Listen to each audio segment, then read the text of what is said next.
So last time we added material from two sources. How did we do it? We clicked on add, and then we had two options. The first was Google Drive, through which you could add some material from your drive. The second was link, in which what we did was we selected a link which was available online, and then we would copy that link over here. Now the third option is adding a file. Now this you can directly add from your own device. So what you do is you click on select files from your device.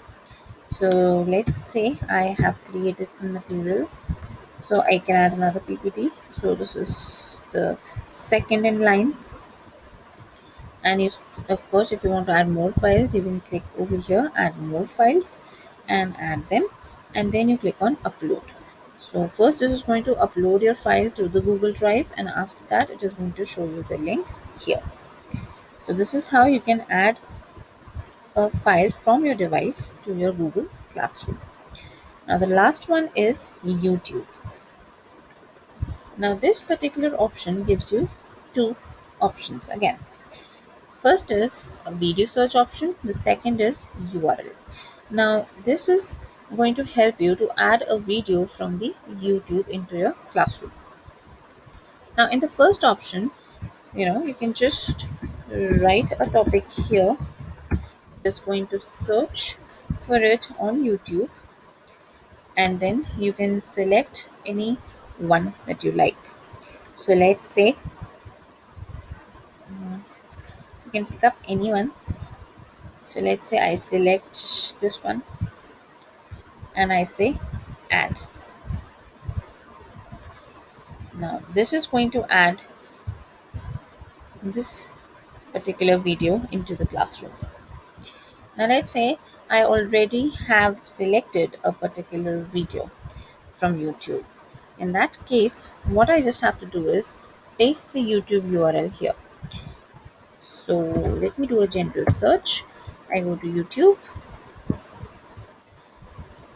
and then I say regularization. So let's say we already added this one. Let's say I want to add this. One very powerful place that you can use So what you regularization simply do is you copy the URL from here and paste it here. Okay, and then you say add. So now you can see that your video has been added here.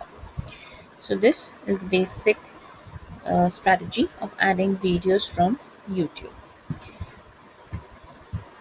So I'll repeat.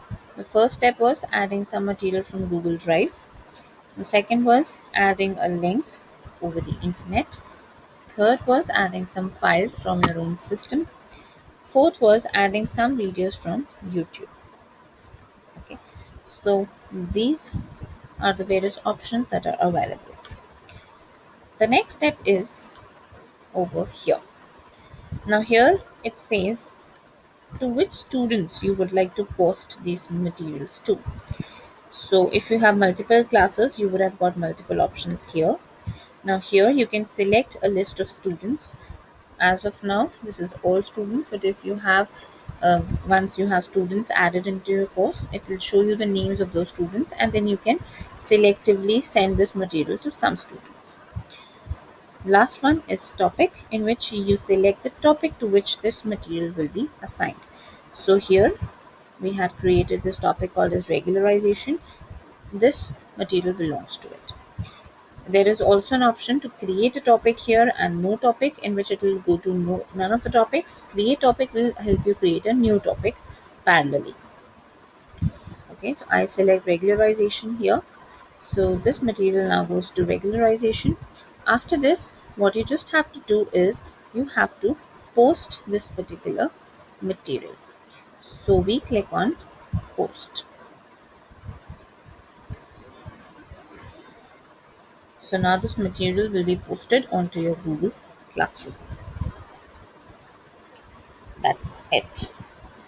In the next video, we'll continue adding more material.